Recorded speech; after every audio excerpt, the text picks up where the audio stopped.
तुम्हाला माहिती आहे का, अधिक मासात आईची ओटी का भरतात?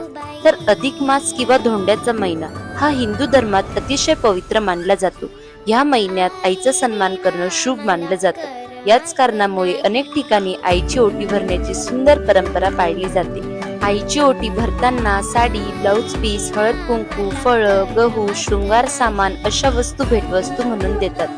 याचाच अर्थ आईने आयुष्यभर आपल्यासाठी जे दिलं त्या ऋणाप्रती कृतज्ञता व्यक्त करणं.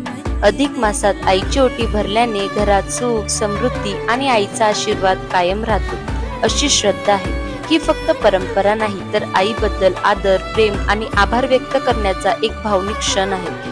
देव प्रत्येक घरात नसतो, म्हणूनच त्याने आई निर्माण केली. मग तुम्ही आईची ओटी भरली का?